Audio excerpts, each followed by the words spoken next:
بسم الله الرحمن الرحيم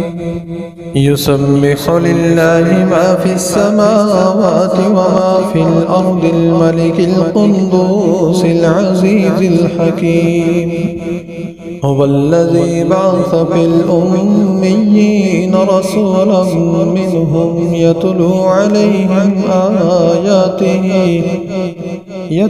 عليهم آياته ويزكيهم ويعلمهم الكتاب والحكمة وإن كانوا من قبل لفي ضلال مبين وآخرين منهم لما يلحقوا بهم وهو العزيز الحكيم ذلك فضل الله يؤتيه من يشاء والله ذو الفضل العظيم مثل الذين حملوا التوراة ثم لم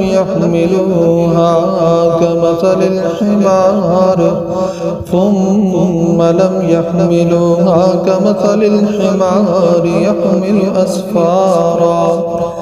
بئس مثل القوم الذين كذبوا بآيات الله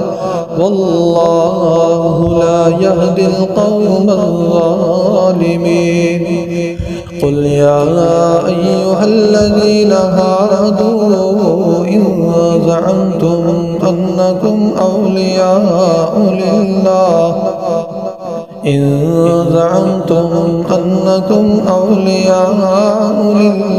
من دون الناس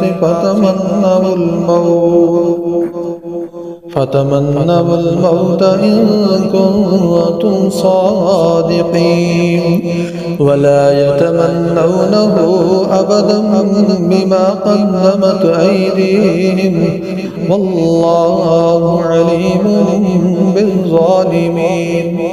قل إن الموت الذي تفرون منه فإنه ملاقيكم ثم تردون إلى عالم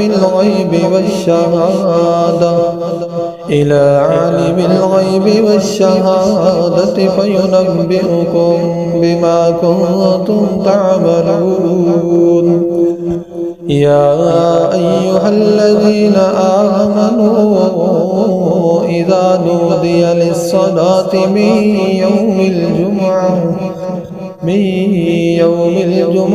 فاسعوا إلى ذكر الله وذروا البيع ذلكم خير لكم إن كنتم تعلمون فإذا قضيت الصلاة فانتشروا في الأرض وابتغوا من فضل الله واذكروا الله كثيرا لعلكم تفلحون وإذا رأوا تجارة أو لهوا انفضوا إليها وتركوك قائما قل ما عند الله خير من اللهو ومن التجارة والله خير الرازقين